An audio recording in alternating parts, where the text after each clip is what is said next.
My name is Eduardo D'Alessandro. I'm the global head of real assets for Castlelake and also a senior partner here at the firm. In Castlelake, we're an asset-based investor in every sense of the word. We do both debt and equity across the globe. I actually sit in London, so I cover our global real assets business out of London, but I obviously have responsibility for global investments from a real assets perspective. So thank you for your time today.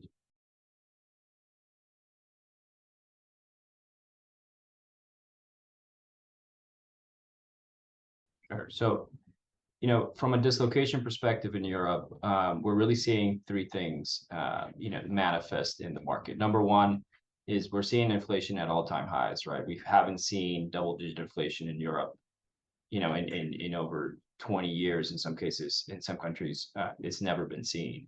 And then the effect that that is having subsequently on asset prices is that it is impacting asset prices both from a availability of capital as well as just the price that people are willing to pay for that as things get more expensive. Can you truly pass that on to that, to that tenant if you have a tenant, or can you pick that, that up elsewhere?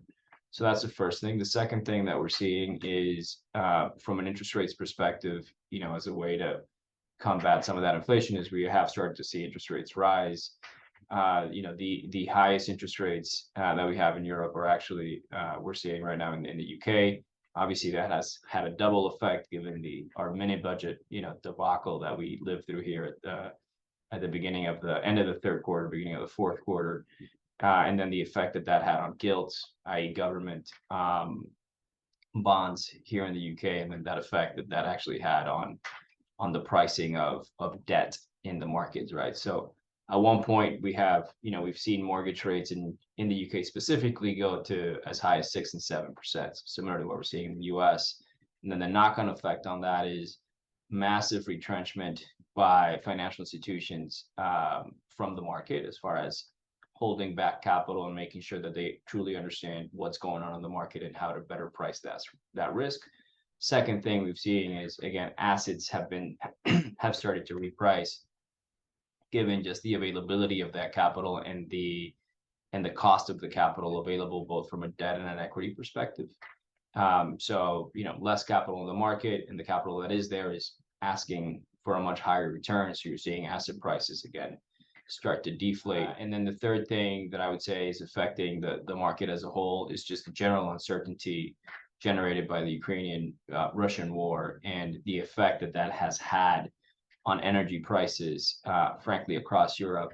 But Germany, the same thing. We're seeing the same effects or similar effects in France, Spain, Italy, the Netherlands. So all of the major economies are having that effect. And again, that's leading to that higher inflation, which is then being, the central banks are trying to combat with higher interest rates.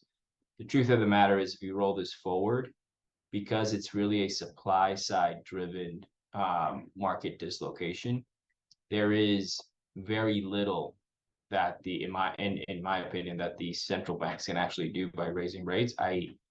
Your energy bill is still going to be higher because we don't have that natural gas coming from Russia. So you have to substitute it. And that substitute today is not readily available, either because we don't have that energy source. I think about that as renewable energy and the amount of renewable energy that's actually connected to the grid.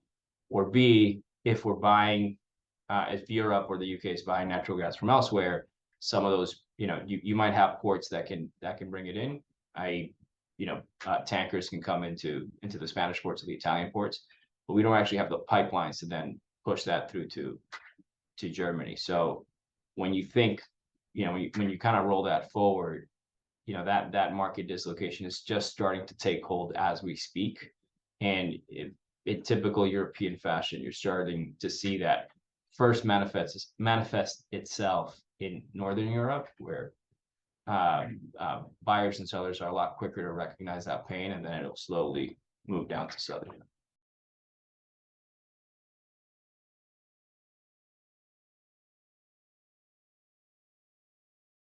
Yeah, from a how sustained can the situation be on a go forward basis? I think we will be in this situation for the next 18, 24, potentially even 36 months.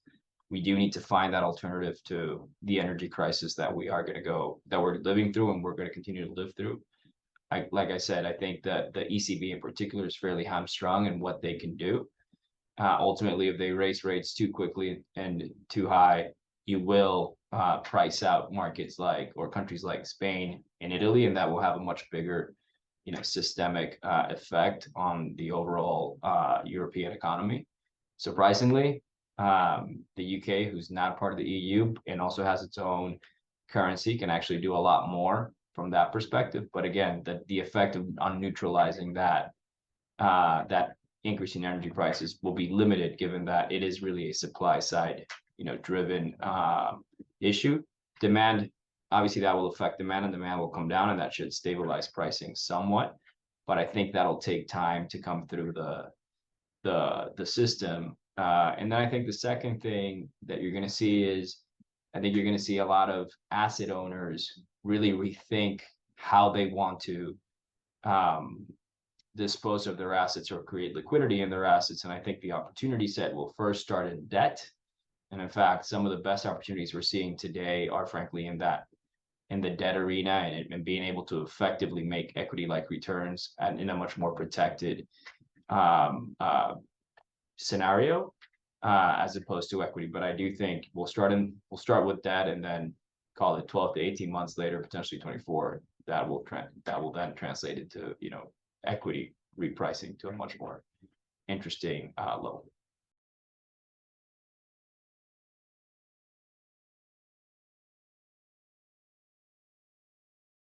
So from our perspective, as I said before, we're seeing the opportunity really emerge in Northern Europe, and normally this is the path that happens. I've been working in Europe for the past 17 years, and it's pretty predictable the way that things work, as far as the Northern Europeans are the first one to kind of recognize the pain, and then it kind of continues on its way down, to the Southern Europeans.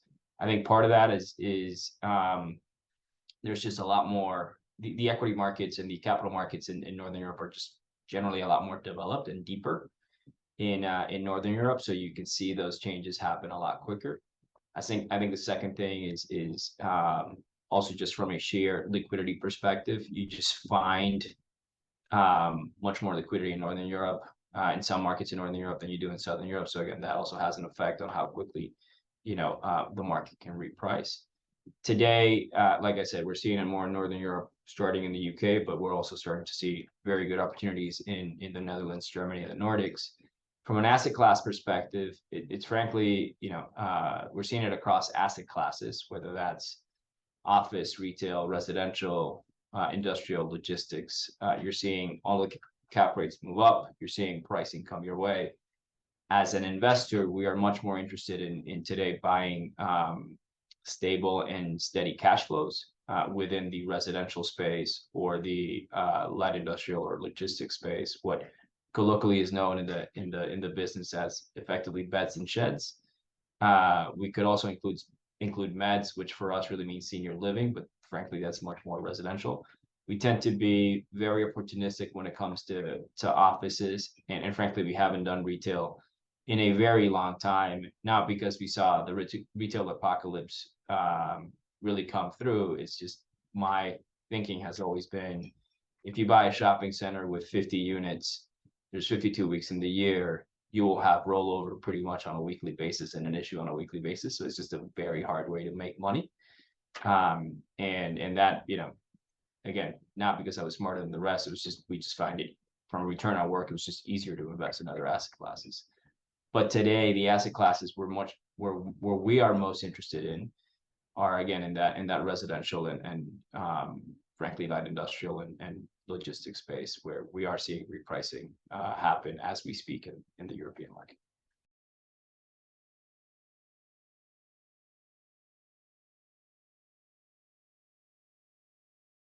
Yeah, I think you need to be cautious on when you strike in these markets. I say this, and we are seeing opportunities that we haven't seen in the last 12 years. I think if you're in the debt side of the equation, i.e. senior secured or mezzanine debt, and you can create risk that pays you equity-like returns at LTVs where you have anywhere between 30 to 50 points of equity ahead of you, that is a very good position to be in. And I think those investments will continue to be there for the next few months, but won't last forever, and may not even last, for the next 12 to 18 months as new money comes into the market. So I do think you need to be what we call aggressively selective with the opportunities that we pursue. But there are opportunities out there.